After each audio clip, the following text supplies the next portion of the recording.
Hola, me llamo Roberto Canales y soy el director general de Autentia. Os voy a contar brevemente cuál es la actividad fundamental de Autentia. Autentia proporciona soporte de desarrollo a equipos avanzados, normalmente en grandes empresas, administraciones públicas o en equipos que requieren necesidades especiales por su complejidad técnica. También proporcionamos servicios de formación, construimos pequeñas piezas a modo de factoría y colaboramos activamente en la comunidad de desarrollo y agilismo de España. Voy a contar un poquito el escenario de colaboración habitual. Normalmente, cuando una gran empresa quiere evolucionar tecnológicamente, lo que hace es que busca asesoramiento externo. Ya puede ser a través de una gran empresa, aunque muchas veces son partidistas intentando ofrecer sus propios servicios o de sus partners, o busca apoyo en empresas más pequeñitas como somos nosotros, de tal modo que estas empresas no tienen capacidad ni de desplazar a los equipos internos ni a los proveedores actuales, por lo tanto, pues suelen ser más imparciales. Nosotros habitualmente lo que hacemos es que trabajamos en el ámbito de un encargo y junto con el cliente definimos cuáles son las nuevas estrategias tecnológicas y metodológicas a abordar. Definimos un pequeño proyecto en que se pueda construir algo en 2, 3, 4 meses como mucho y entre el equipo del cliente y el nuestro abordamos ese primer proyecto piloto que constituirá la base para los siguientes. El entregable, por tanto, suele ser tanto software como una documentación asociada.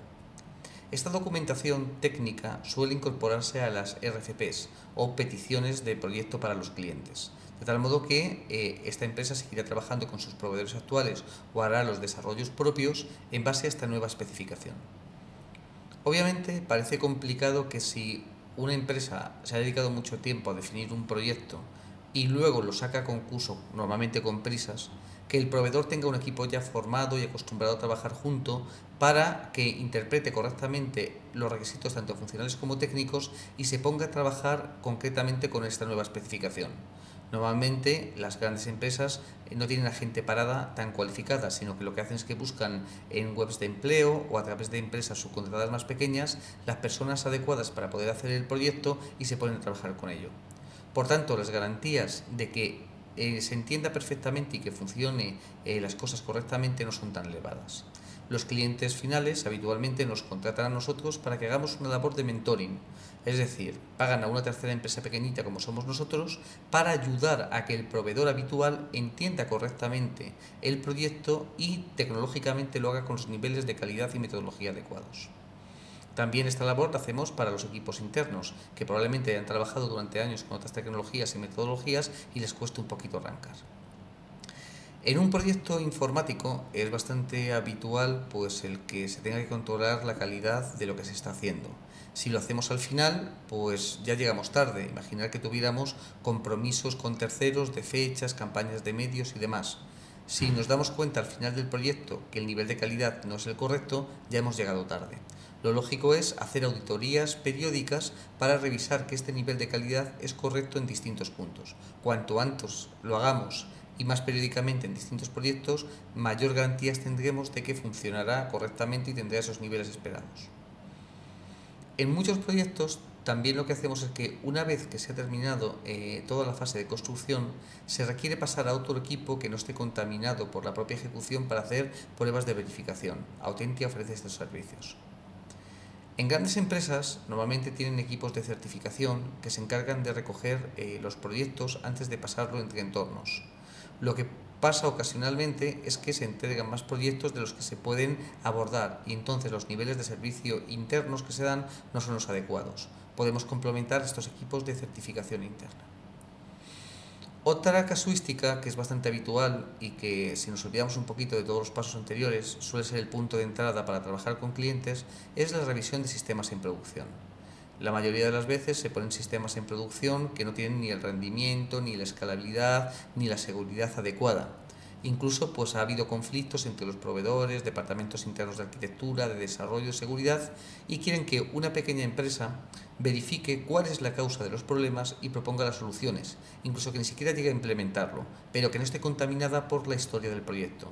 Autentia habitualmente lo que hace es que entra en un proyecto y en auditorías de 40, 80, 120 horas identifica los problemas y propone las soluciones para estabilizar el sistema.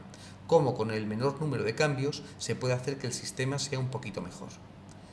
Con esto podemos ver que el modelo de Autentia está en 7 puntos.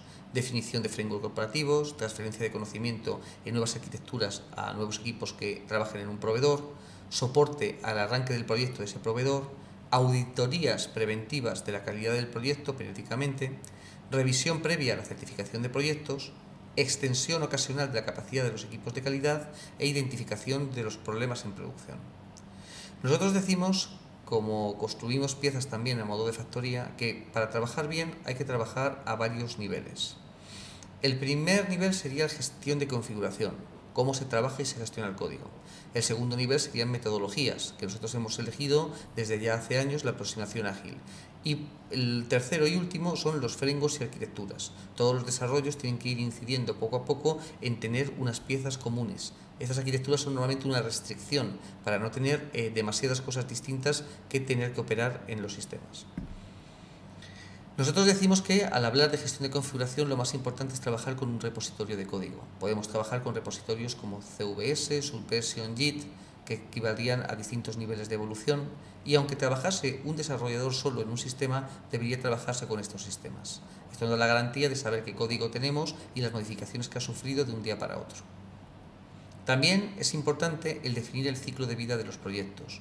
Nuestro entorno de desarrollo habitual es Java y trabajamos con una herramienta que se llamaba Maven, de tal modo que se puede definir cómo se etiqueta el código en los repositorios, se extrae, compila, empaqueta, despliega, se ejecutan las pruebas, se obtienen métricas y demás. Todo el ciclo de vida no depende de un software específico que utilicemos para trabajar, sino que está definido por un elemento externo que controla todo esto.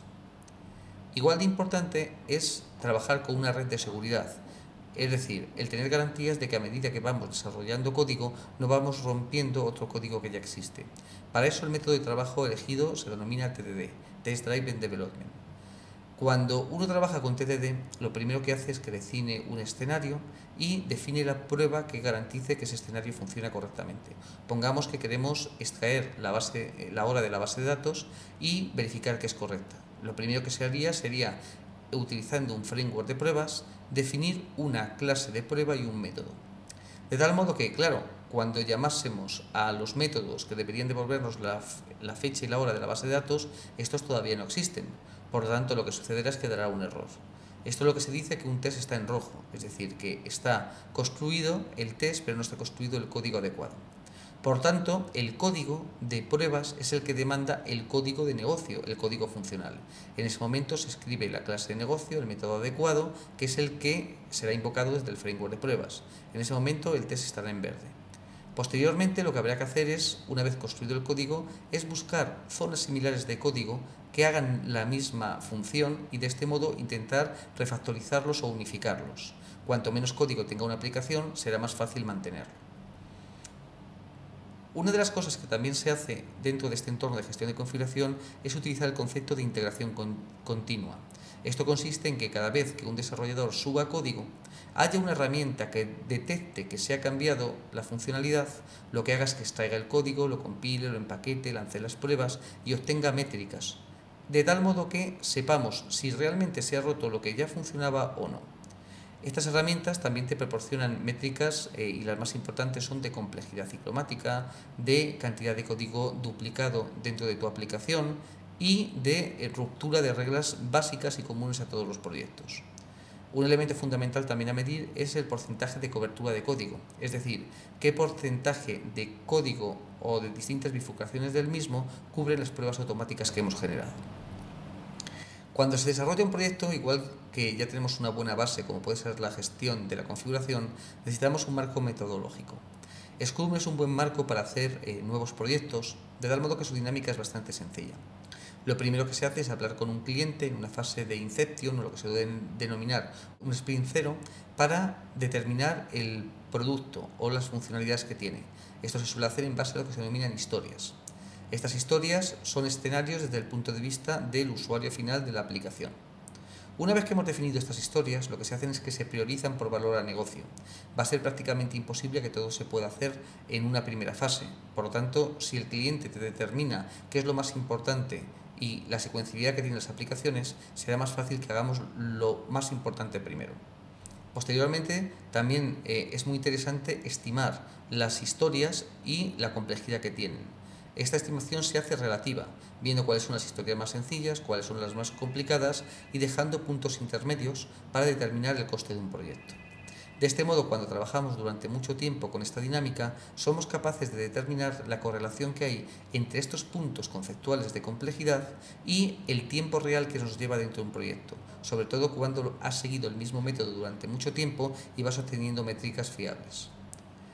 Por tanto, es interesante que un proyecto se descomponga al menos en una primera fase, lo que se denomina un quick win, que no dure más de 3-4 meses, y los demás elementos se vayan dejando fuera de baja prioridad, en lo que se suele denominar un icebox.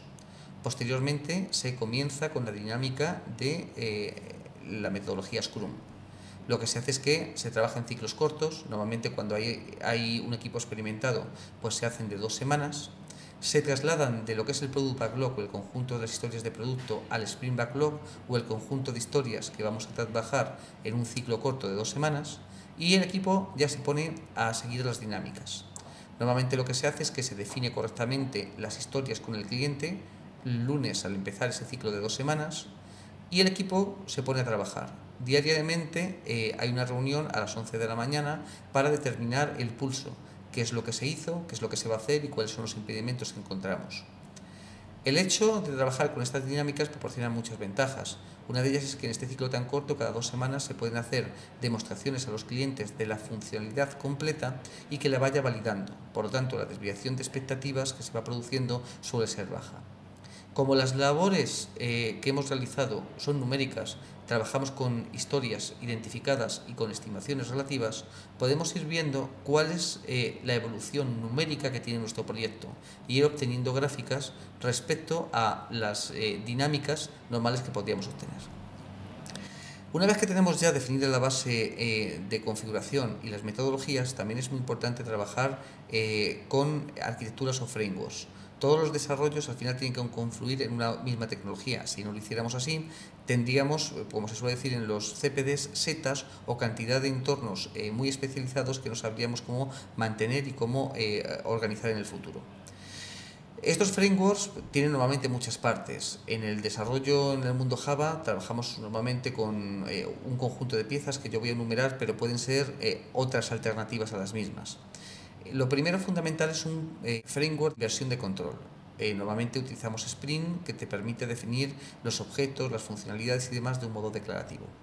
También tiene que haber capas de presentación. En este caso, pues también podemos utilizar Spring MVC, que separa la lógica de presentación de la lógica de negocio, y normalmente pues framework de presentación como pueden ser HTML5, CSS3, jQuery y cosas similares. También ahora están muy de moda los frameworks de JavaScript que funcionan sobre una misma página, Single Page Model. También actualmente pues, todos los desarrollos que se ejecutan pues, se hacen en base a dispositivos móviles, iPhone, iPad, Android. Los clientes ya demandan las capacidades de poderlo integrar fácilmente con estas tecnologías. Incluso en aplicaciones intranet se desarrolla con otras tecnologías como puede ser JSF que te permiten una usabilidad más elevada aunque sea una accesibilidad más baja. Para acceder al modelo de datos se suelen utilizar frameworks específicos como pueden ser Hibernate para modelos nuevos o frameworks como MyBatis para acceder a bases de datos existentes donde tienes más control de lo que serían las consultas SQL.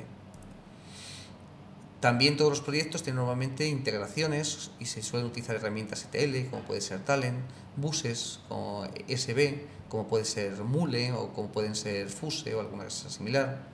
En todos los proyectos normalmente hay una gestión de contenidos y se van arrastrando documentos, que es interesante utilizar productos estándar como podría ser Alfresco. Incluso los motores de búsqueda proporcionan funcionalidades avanzadas para hacer búsquedas simples sobre elementos muy complejos. Otros elementos forman parte del modelo como pueden ser los motores de reglas, los motores de procesos BPM y también a medida que se va complicando la arquitectura se van utilizando herramientas de presentación tipo portal, gestores de contenidos, etc. Como podemos ver, el escenario de trabajo es bastante complejo y requiere años de especialización de equipos el trabajar con todas estas tecnologías. Es más, una sola persona es muy difícil que sea experto en todo esto, sino que tendrás que contar con un conjunto de personas que colaborativamente cada una sepa un poquito de todo, pero estén especializadas en elementos.